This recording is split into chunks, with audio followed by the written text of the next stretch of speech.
ये श्लोक को, प्यार को करना याद, इसमें सारा कुछ है जीव तत्व के बारे में। तो जीव भगवान की तटस्थ शक्ति, विभिन्न अंश है, ठीक है। तो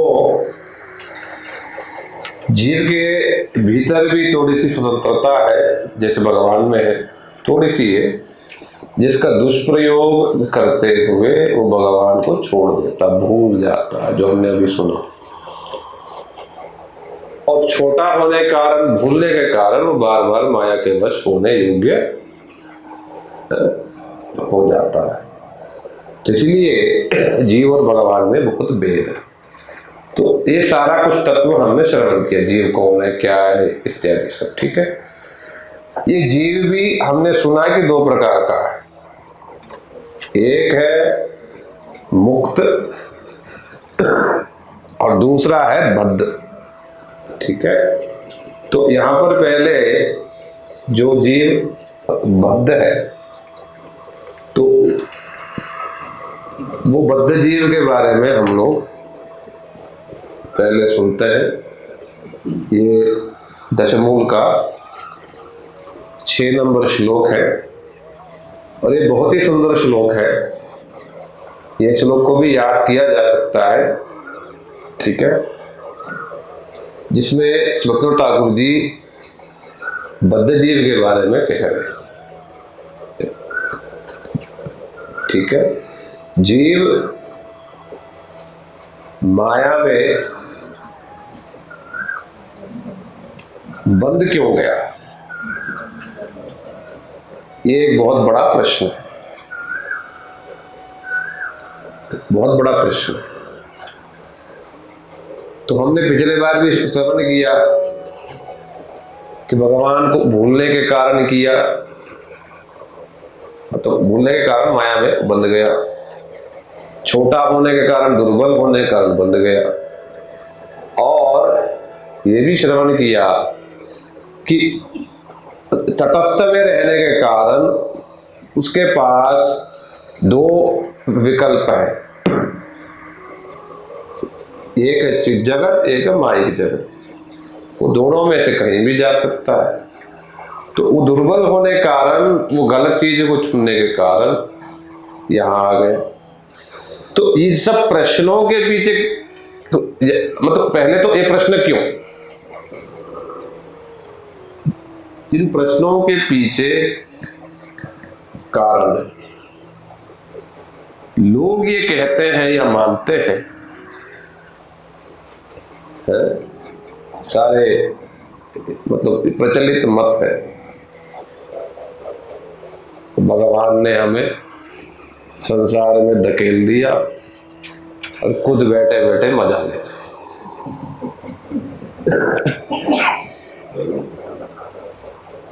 इसलिए जब तक ये सब सिद्धांतों को नहीं समझेंगे, हमें ये सब विचार समझ में नहीं आया। इसलिए चैतन्य महाप्रभु जी ने बोला है कि सिद्धांत बोलिया चित्ते न करो आलस।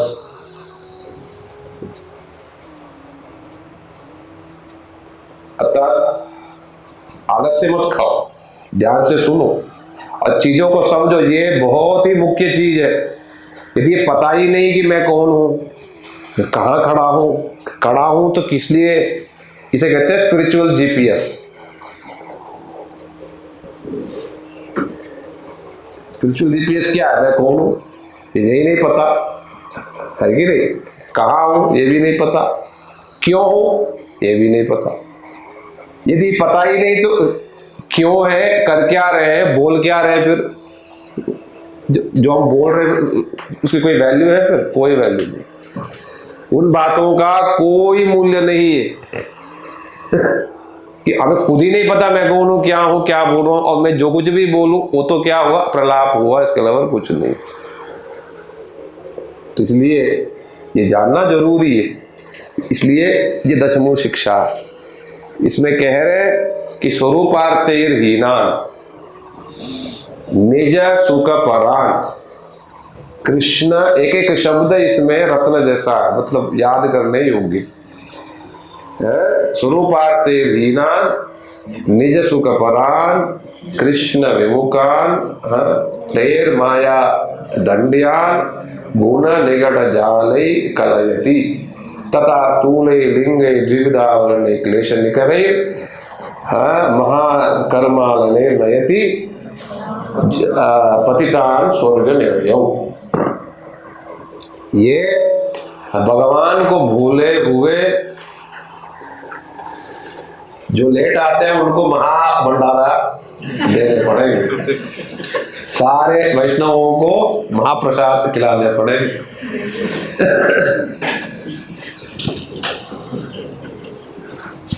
तो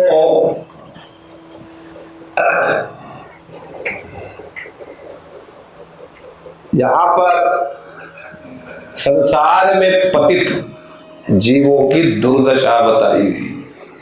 बड़े ध्यान से सुनना, इसमें क्या है। इन्हीं जीवों को कहते हैं बद्ध जीव। ये बद्ध है, स्वतंत्र नहीं है। स्वतंत्रता है किंतु वो माया के बंधन में होने के कारण अब वो स्वतंत्र नहीं है, परतंत्र है। ठीक है, तो इसलिए उस जीव की क्या दशा है, वो तो भले ही फ्रीडम फ्रीडम करके मतलब संघर्ष करते रहते हैं, किंतु ये नहीं पता है कि जागतिक फ्रीडम तो ठीक है कि तो वैसे तो हम सबके सब अब बंधे हुए बंधन में है, जरा सा भी फ्रीडम नहीं है। तो कहते स्वरूपार्तेर हीना, जिस सबसे पहले जो जीव जो है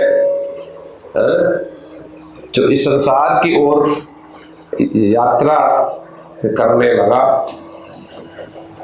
वो जीव क्या किया, सबसे पहले स्वरूप आर्तेर हीना, मैं कौन हूं इसी को भूल गया। फिर उसके बाद मेरे लिए क्या चाहिए वो भी भूल गया।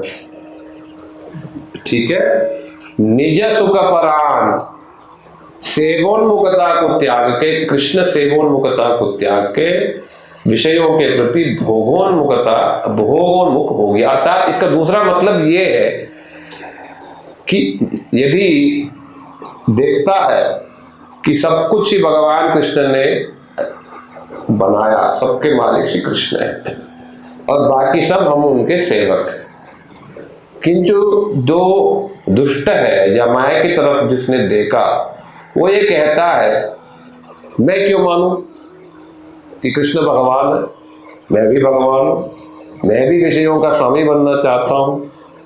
यही कहा गया कृष्ण विमुखान निज सुख परान, मैं भोग करना चाहता हूं। श्री भगवान कृष्ण ही क्यों भोग करेंगे? जो दुष्ट लोग हैं वो तो ये तो कहते हैं 16,000 रानियों शादी के मैं भी करूंगा, या इन्होंने रास किया मैं भी रास करूंगा। तो ये सब क्या है? द्वेष। ये कृष्ण के प्रति द्वेष के कारण इस प्रकार से जीव प्रलाप करता है। कृष्ण विमुखान, मूल कारण क्या है? कृष्ण से मुंह मोड़ लिया, मैं कृष्ण का दास नहीं हूं।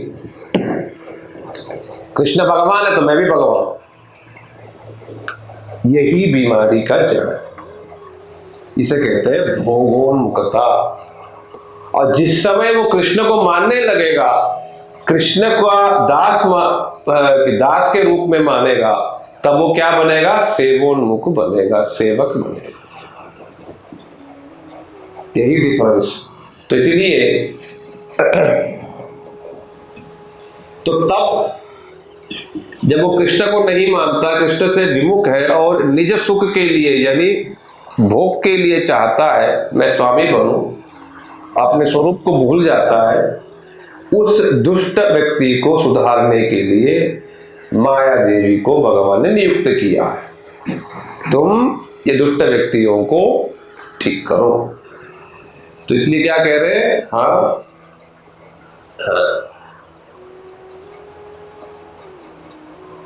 हरे माया, भगवान की माया है, वो स्वतंत्र नहीं है।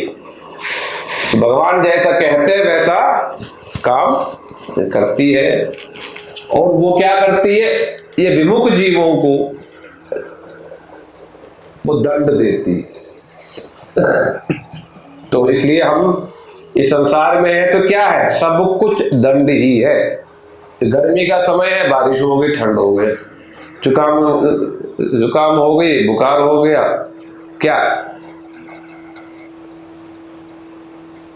थोड़ी सी गर्मी हुई तो ज्यादा गर्मी हो गया, फिर पेट पतला हो गया, नाक से खून लग गए, फिर बारिश हुआ तो बाढ़ आ गई। क्या है सब, ये सब क्या दंड है। सुख नहीं है, ये जताने के लिए है कि तुम सुख मान करके, संसार को सुख मान करके इस सुख में तुम कूद पड़े, किंतु सुख नहीं है। जगो जगो, सुख नहीं है, ये सब दुख ही है, दुख ही है। इसलिए दंड दिया जाता। हम सोचते हैं मेरे लिए ही दुख क्यों आ रहा, सभी को दुख है। राजा से लेकर के चींटी तक, ब्रह्मा से लेकर चींटी तक, हर किसी को दुख ही दुख। ऐसा नहीं कि निर्बाध गति से सुख ही सुख, किसी को नहीं। दिन यदि ये होता तो केवल वसंत काल होते, केवल रात ही होते, दिन होते नहीं, है कि नहीं। ये बात नहीं, सबको दिन है तो रात है, वसंत है तो शीत भी है, ठीक है। कैसे दंड देती है, गुण निगड़ जालई कलयती, 3 प्रकार के जंजीरों के द्वारा जकड़ लेती, ठीक है। क्या क्या है, सोने का, चांदी के और लोहे के, 3 प्रकार के जंजीर, ठीक है। सोने का क्या हुआ, सात्विक, चांदी का हुआ राजसिक, और लोहे का हुआ तामसिक। हमें पता ही नहीं हम बंधे हुए, कि तो हम बंधे, हमको दिखाई नहीं दे रहा, फिर भी हम बंधे, ठीक है। और इन 3 निगड़ जाल, यानी जंजीरों के द्वारा कलयती, हमें बांध के रखी, कौन माया देवी, कि हमें नहीं पता, लगता ही नहीं बंधन में, बड़ा सुख प्रतीत होता, बड़ा अच्छा तप्पड़ मार रहे, बड़ा सुंदर अच्छा तप्पड़ है, गाली दे रहे, बड़ा अच्छा, जाना कहाँ है, गाली भी खाएंगे, यही पड़े रहे। तो फिर क्या करती है, तथा स्थूल लिंग द्विविधा आवरण क्लेश निकरई, फिर उस जीव को 2 प्रकार के शरीर देती है, कपड़ा। पहला कपड़ा जो है, जिस समय हम इस संसार में घुसे, प्रवेश किया, तब एक पहला कपड़ा देती, और जो दूसरा कपड़ा जो है वो बारी बारी में देती, वो बदलता रहता। और पहला कपड़ा जो है, जब तक इस संसार से मुक्त नहीं होंगे, यानी बाहर नहीं जाएंगे, तब तक वो साथ रहे, ठीक है।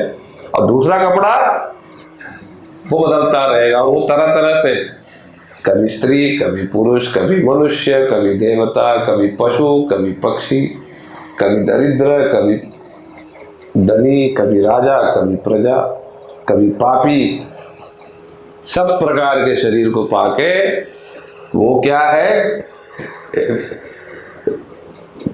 विविध आवरण, तरह तरह के सोच। कितने प्रकार के सोच है, बहुत सारे, तभी तो कहते हैं मोटी बुद्धि, पतली बुद्धि, सब प्रकार की बुद्धियां हैं। कोई है कार्य करने के बाद सोचते हैं मैंने क्या किया, बहुत कम है जो करने से पहले सोचते हैं। तो इसीलिए सब प्रकार की बुद्धियां है, और शरीर दे दिया, और त्रिगुणात्मक जाल बिछा दिया, या उस जाल में जीव को बांध दिया। फिर क्या करती है, क्लेश निकरई, तरह तरह के क्लेश समूह देती है, कष्ट देती है। विशेष करके उन कष्टों को 3 भागों में विभाजित किया गया है। ये आदि दैविक, आदि भौतिक, आध्यात्मिक, 3। तो दूसरों से मिलता है, जो देवताओं से मिलता है, स्वयं से मिलता है। ठीक है, 3 प्रकार का तो रहता है। महाकर्मालालने नयति पतितान स्वर्ग निरयो, और विविध प्रकार के कर्मों के फलों से, ठीक है, बांध करके उन पतित कर्म मार्ग में चलने वाले जीवों को तरह तरह का फल देते हुए, 2 ही फल है उसमें, स्वर्ग या नरक। नयति बार बार घुमाती रहती, कभी स्वर्ग कभी नरक। तो यहां पर सारे प्रश्नों का जवाब, क्या भगवान ने हमें संसार में भेजा? नहीं। क्या भगवान ने बोला तुम इस संसार में कष्ट भोगो? नहीं। क्या सिर्फ भगवान ने ये कहा संसार में ही पड़े रहो? ये भी नहीं। तो फिर कष्ट कौन दे रहा है? माया दे रही है। क्यों दे रही है? हमको सुधारने के लिए दे रही है। किस प्रकार से दे रही है? शरीर देख के, गुणों के द्वारा, कर्म फल देख के। तो कैसा कैसा फल दे रही है? स्वर्ग और नरक रूपी, और संसार में भी दुख, व्याधि, बुढ़ापा आदि देते हुए। किस लिए दे रही है? क्योंकि हम कृष्ण के विमुख, कृष्ण को नहीं मानते। एक प्रकार से हम देशद्रोही है। क्या है? नक्सलवादी, आतंकवादी।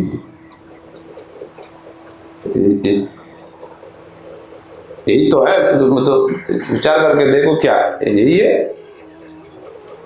भगवान को मानने को तैयार नहीं, सुनने को तैयार नहीं, ठीक है। तो फिर दंड नहीं देंगे तो क्या देंगे? खूब देंगे दंड, ठीक है। तो यही है बद्ध जीवों की बद्ध दशा। और विशेष करके भक्तियों ठाकुर जी ही हैं और हमारे जो गुरुवर्ग है, यही है जो खुल के बताया हमें संसार में क्यों आए। यद्यपि ये बातें हैं तो खुल के समझाने वाले केवल यही, दूसरे नहीं है। मैंने भी खूब देखा, कहीं ये व्याख्या नहीं है कि हम क्यों आए,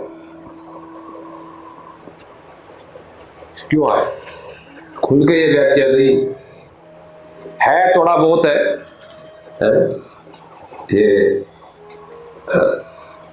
अज्ञानता के कारण हम आ गए, बस यही, इससे ज्यादा कुछ नहीं। यहाँ पर स्पष्ट है, तटस्थ शक्ति है, दोनों तरफ देख सकता है। वो माया की तरफ देखता है, फिर भगवान को नहीं मानता है, विमुख हो जाता है, फिर भगवान से ही मतलब द्वेष, मैं भी भगवान हूं, मैं भी भोगूंगा, मैं भी देखूंगा सब, मैं आपकी बात क्यों मानूंगा। यही भावनाओं से तो फिर घूम रहे। और दूसरी बात, यही सब भावना रहने के वजह कोई भी, हम में से कोई भी झुकना नहीं चाहता,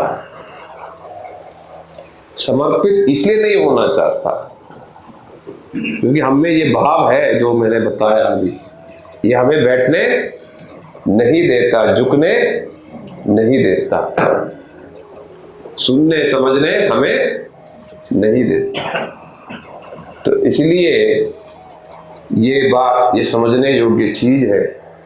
ईश्वर ठाकुर जी ने जो शरणागति लिखी है, वो सब कीर्तनों को बार बार हम जब तक पढ़ेंगे नहीं, तब तक ये सब भाव हमें समझ में नहीं आएगा। तो वैष्णव क्यों नहीं बनते? वैष्णव क्यों नहीं बनते हैं? कारण यही है, निज सुख परान कृष्ण विमुखान। यहां पर ये जो 2 शब्द है, निज सुख परान कृष्ण विमुखान,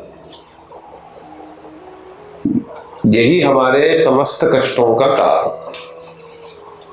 कृष्ण को भूल जाना, कृष्ण को नहीं मानना, मैं कौन हूं इसको नहीं जानना, और सबसे बड़ी बीमारी क्या है, मैं मेरा, मैं भोग करूं, सब कुछ मेरा है।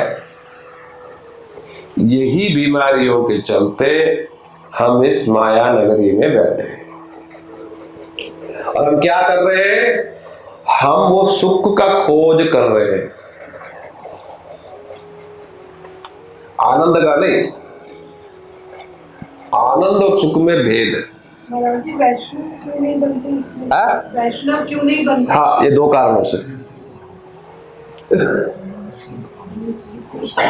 कृष्ण विमुख, पहला क्या है, कृष्ण विमुख। अच्छा, कृष्ण से विमुख है, यानी मुंह मोड़ लिया। विमुख माने क्या, मुंह मोड़ लिया। अब मुंह कैसे फिरेगा, झुकना पड़ेगा, जो कि सबसे कठिन चीज, सबसे कठिन। इसलिए कोई वैष्णव नहीं बनता। गीता में झुकने की बात श्री कृष्ण ने कहा, क्या है, सर्वधर्मान परित्यज्य माम एकम शरणं व्रज। कितने लोग झुक रहे हैं, भगवान ने तो कह दिया, किंतु झुक कितने रहे, कोई भी नहीं। इक्के दुक्के हो गया तो हो गया, इक्के दुक्के बस। बाकी तो बाकी पता कैसा है, क्या है वो, तेरा तुझको समर्पण, क्या लागे मेरा, क्या लागे मेरा, दे दो ना सब, नहीं वो चाबी तो मेरे पास। तो ये हालत है, बाकी सब यही हाल, क्या लागे मेरा है। तो भगवान को ही हम दिखा रहे हैं उंगली। अच्छा, फिर भगवान से मांगेंगे लाखों चीजें, और फिर कहेंगे अकबर तो सब कुछ है, बस एक नारियल दे दे तो आप इसी से संतुष्ट हो जाओ। तो ये हालत है हम लोगों की। तो इसलिए कृष्ण विमुखान, कृष्ण के विमुख। कहने को हम कृष्ण भक्त बनना चाहते हैं, किंतु कृष्ण भक्त नहीं, अभी भी नहीं। और निज सुख पराग, मैं भक्ति भी यदि कर रहा हूं तो मैं ठीक रहूंगा। तो यदि ठीक नहीं है तो फिर देखना, फिर तो भक्ति तो तेरा क्या, ले कंटी माला, ये सब आप ले लो। जब से मैं घोड़े मट गया बर्बाद हो गया। हमने सुना कृष्ण सब छीन लेते हैं, सचमुच में सब छीन दिया। तो इसलिए यही सब कारण है, जड़, समस्त कारणों का जड़ यही है। कृष्ण विमुखान निज सुख परान, इन दो चीजों पर यदि ध्यान नहीं देंगे हम कृष्ण भक्त नहीं बन सकते। और सबसे कठिन चीज है, यानी हमारे फाउंडेशन को ही चेंज कर देने वाला, जो कि कोई नहीं चाहता। इसीलिए जगत मायावादी बनने के लिए दौड़ते हैं। लोग पूछते वहां इतने लोग क्यों हैं, क्योंकि ये फंडामेंटल, वहां ना तो कृष्णोन्मुख बनना है, ना अपना सुख को त्यागना। वहां क्या है भाई, तू भी भगवान है, मैं भी भगवान हूं, सब भगवान है, मैं भी रानी, तू भी रानी, कौन भरेगा पानी, सब रानी, सब नारायण है। तो फिर कौन किसकी क्या सेवा करेगा। फिर वहां कोई समस्या नहीं, वहां ना शरणागति है, ना झुकना है, वहां दासोहम नहीं है, वहां छोटा भी नहीं बनना, वहां बड़ा बनना, बड़े से बड़ा बनना। मायावादियों में, योगी ज्ञानी कर्मियों में वहां बड़ा से बड़ा बनना। किंतु वैष्णवता में क्या, छोटे से छोटा, सबसे कठिन चीज है, कोई छोटा बनना नहीं चाहता। तो इसीलिए समस्त समस्या का जड़ ये चीज है। तो सारा जगत मायावादी बनने को तो प्रस्तुत है, ठीक है, वैष्णव बनने को कोई प्रस्तुत नहीं है। यदि प्रस्तुत भी है वो भी एक लेवल तक, जब जहां पर अपना सब कुछ देना है वहां पर थोड़ा सा दिया, 10% दिया, 20% दिया, बाकी 70% रख लिया, नहीं हम देंगे, टाइम लगेगा।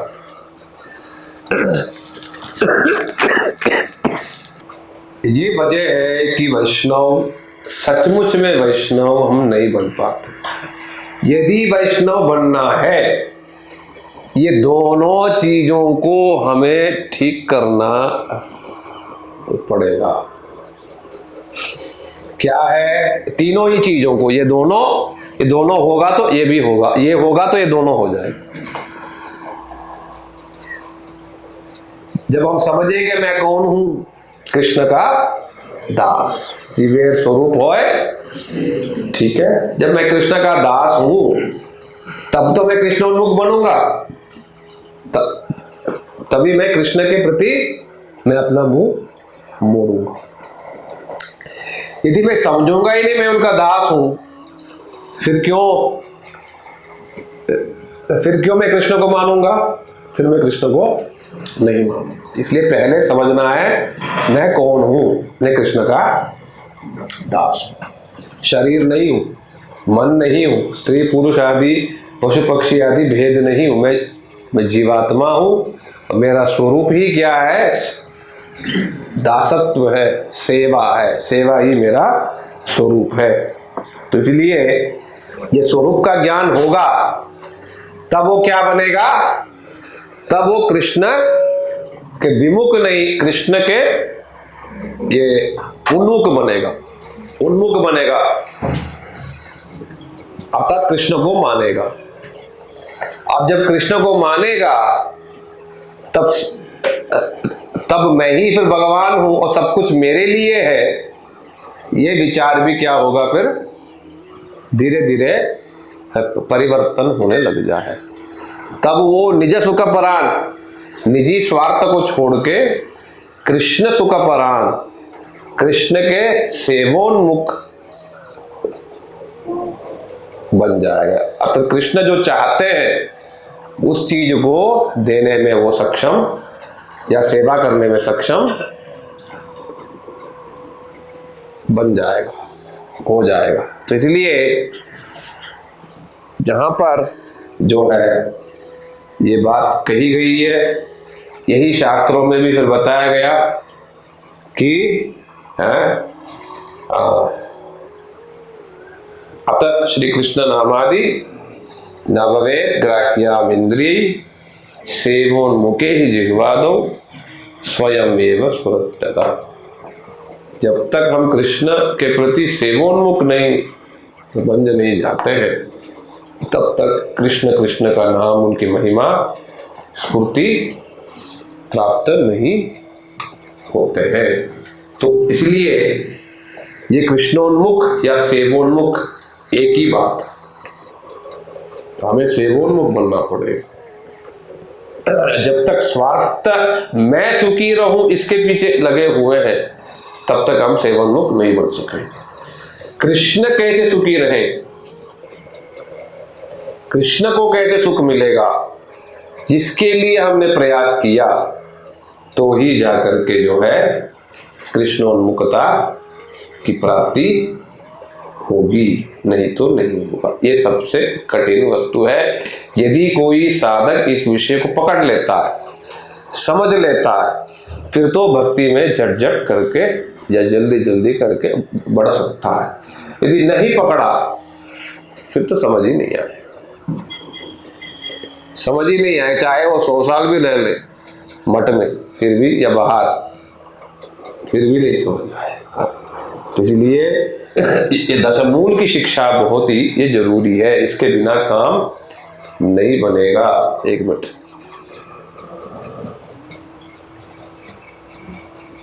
ये भूलने के कारण ये दंड है। शरीर मिलना, फिर तरह तरह के ताप देना, फिर माया देविया में जगह जगह ले जाके घुमाना। ये भगवान हमें दुख नहीं दे रहे, भगवान हमें कष्ट नहीं दे रहे।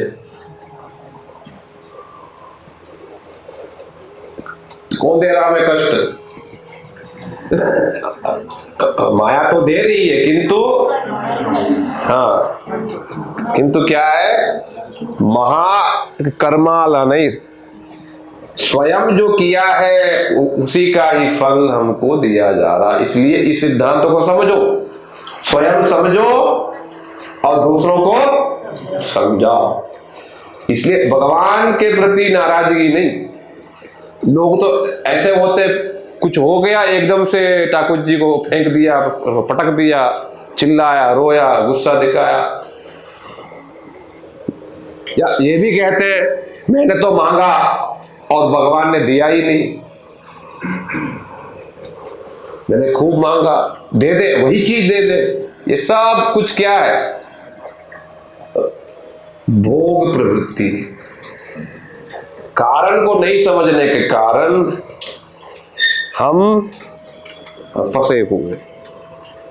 यदि साधु संग में, दशमो शिक्षा में हम अपने कष्ट के कारण को समझ लेंगे, उसका निवारण भी सहज, नहीं तो निवारण हो पाना मुश्किल है।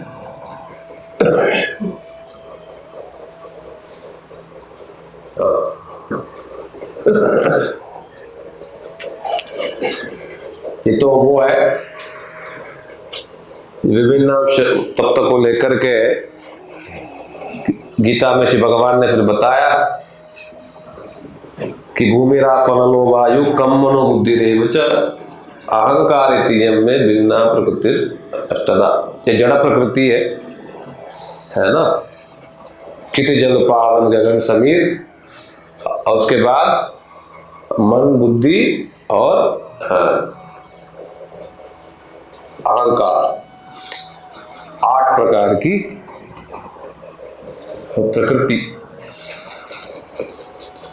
परा प्रकृति। और दूसरा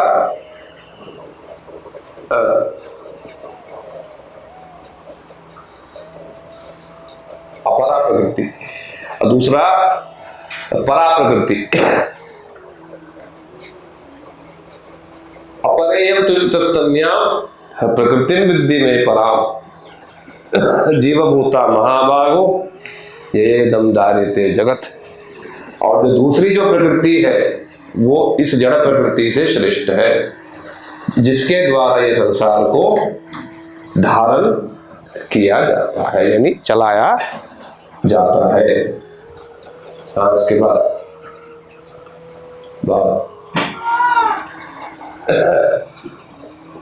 ये भी हमने सुन लिया, से विभिन्न से जीव द्वित प्रकार, एक नित्य मुक्त, एक नित्य संसार, एक जीव नित्य मुक्त और दूसरा नित्य संसार।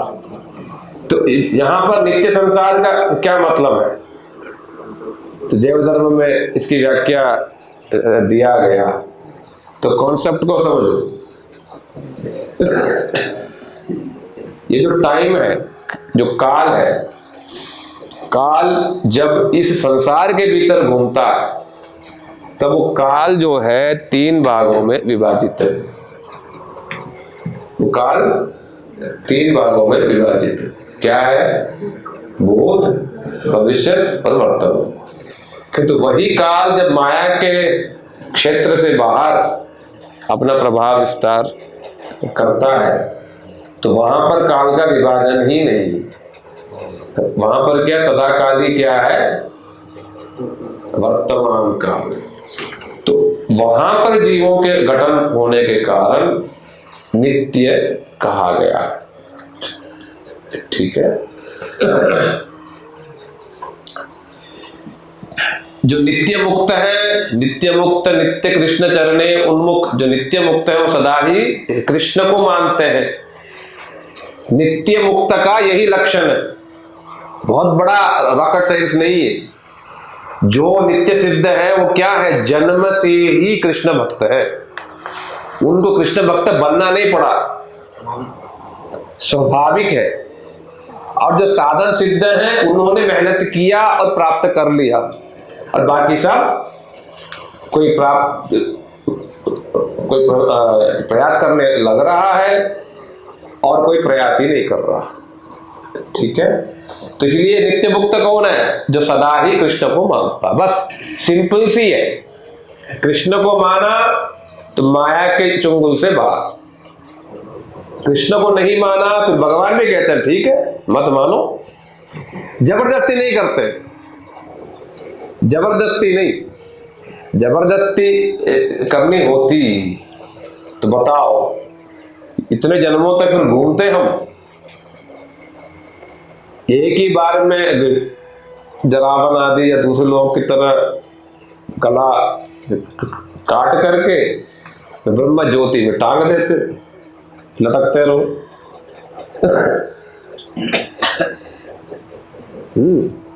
ब्रह्म ज्योति में जो मिलना चाह रहे हैं निर्वाण में, ये क्या है? ज्योति में जाकर के टांगे रहना, मतलब ऐसे चमगादड़ की तरह, यही तो निर्वाण है, यही तो मोक्ष है, और क्या है?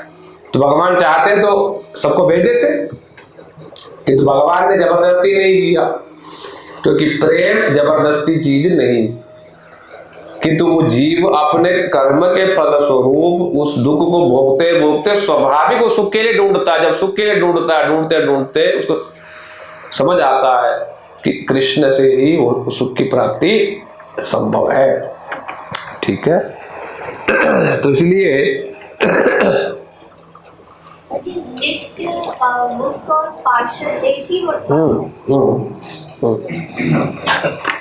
पार्षद कहो नित्य मुक्त कहो एक ही चीज। ठीक है, और कृष्ण पार्षद नाम लिखा तो है, देखो लिखा तो है, कृष्ण पार्षद नाम भुंजय सेवासु, कृष्ण के पार्षद है और वो कौन सा सुख का भोग करते हैं? सेवा सुख का भोग करते हैं, नित्य ही बिना बाधा के 24 घंटा डूबे हुए, वो सुख है, आनंद का सागर जिसमें कोई दुख है ही नहीं, जिसमें कोई रात नामक चीज ही नहीं, यानी दुख है ही नहीं। महाराज जी, जैसे जो स्वरूप शक्ति है भगवान के, वहाँ पे जो सेवा में लगे हैं, ये जो जीव जो नित्य मुक्त वाले, ये दो अलग अलग वैरायटी होगी। ये नेक्स्ट दशमूल में सुनेंगे। अब बस टॉपिक चिढ़ गया है, इसलिए हम थोड़ा सा लिया, कौन मुक्त है क्या है, नेक्स्ट दशमूल में विस्तार से उसकी व्याख्या होगी। ठीक है, और दूसरा नित्य बद्ध कृष्ण होते नित्य बहिर्मुख नित्य संसार भुंजे नरका आदि दुख, और जो कृष्ण से विमुख है वो नित्य बद्ध है और वो इस संसार में शरीर आदि प्राप्त करके कभी ऊपर कभी नीचे नरक आदि दुखों को भोगता रहता है। देखोगे तो कष्ट ही कष्ट है।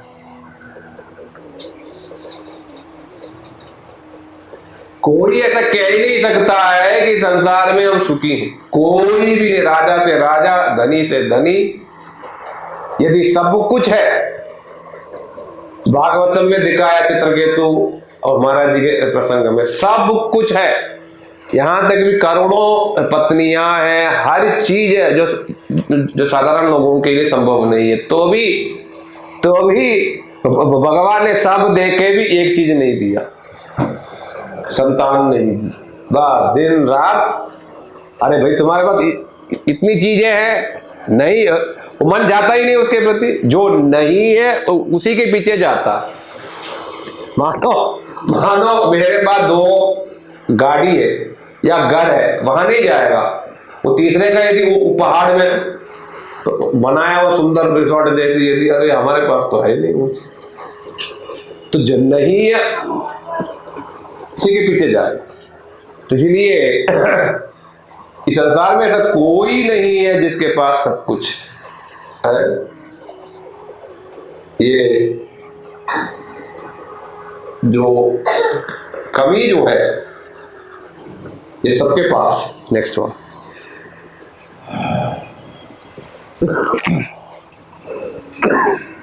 तो श्री कृष्ण को नहीं मानने के कारण सही दोषे माया पिशाची दंड करे तारे,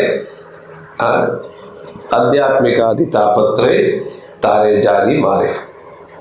और सही मतलब से वो कृष्ण को नहीं मानने के कारण माया देवी उस जीव को पकड़ लेती और पकड़ करके तरह तरह के उसको दंड आदि उसको देती है। ठीक है, माया देवी हमें दंड देगी। क्यों? ये भी माया देवी की कृपा। यदि वो दंड नहीं देगी, हम जागेंगे कैसे? होश में आएंगे कैसे? हम कभी नहीं आते, होश में ही नहीं आते। सच्चाई क्या हमें समझ ही नहीं आता, तो हम पड़े रहते। इसलिए माया देवी की कृपा, सबके जीवन में वो मोड़, जरूर वो मोड़ जो है माया देवी ही देती, तभी वो नेक्स्ट लेवल पर जा सकता। लोग तो दुख से डरते हैं, डरना नहीं। बच्चों को भी यही चीज सिखाना है, चैलेंज को फेस करना, भागना नहीं है, डरना नहीं उस चीज से।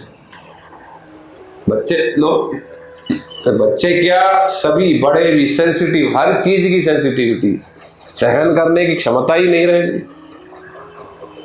तो फिर कैसे चलेगा? ये दुख तो उल्टा दवाई है, ये उल्टा कृपा है। यदि जीवन में सुख ही सुख है, तो समझो भगवान की जो कृपा आपके ऊपर नहीं। दुख है तो सुख के लिए ढूंढेगा ना, दुख यदि है तो सुख के लिए ढूंढेगा, सुख के लिए रास्ता ढूंढेगा। ढूंढते ढूंढते ढूंढते ढूंढते यदि उसकी सुकृति है, तब वो भक्तों के पास पहुंचेगा, फिर भक्ति की बात सुनेगा, नहीं तो नहीं सुनेगा। तो इसीलिए यहां पर ये सब चीज जो है समझाया गया है। आगे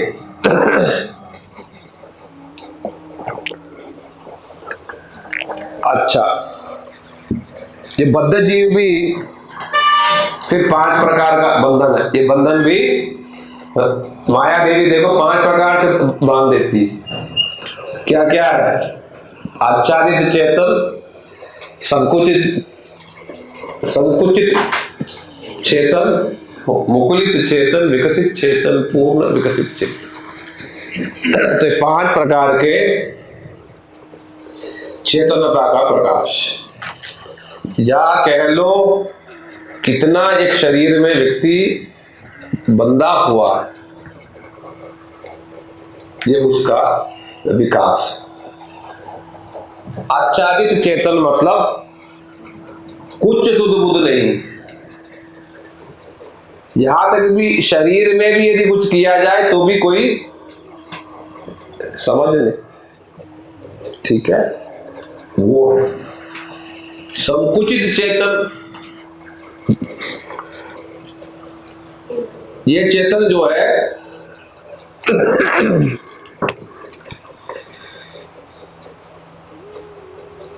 आच्छादित जो है वो पेड़ इत्यादि,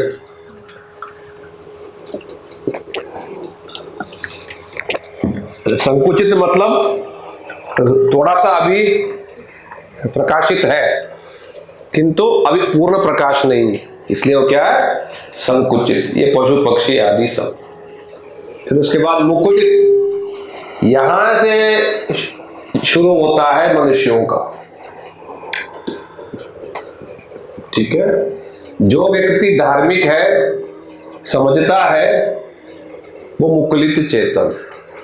जो नहीं समझता, मनुष्य शरीर प्राप्त किया कि तो नहीं समझता है, फिर भी वो क्या है? पशु जैसा है, वो फिर संकुचित चेतन। ठीक है, तो मुकुलित चेतन में थोड़ा थोड़ा अब खिल होता है, थोड़ा थोड़ा, ज्यादा नहीं।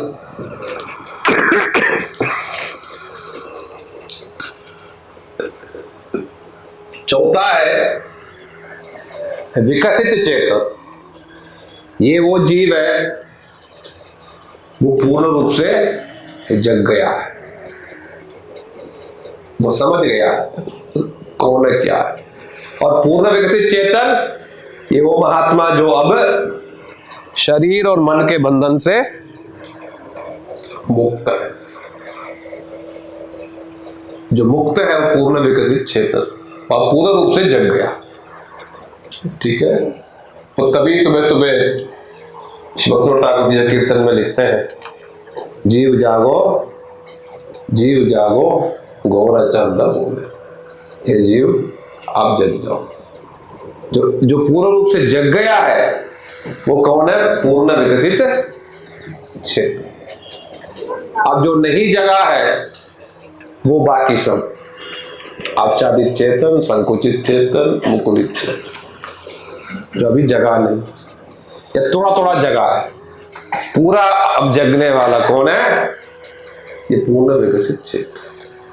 ठीक है, ये सिद्ध आत्मा है। ठीक है, तो 5 प्रकार के ये बद्ध जीवों की दशा।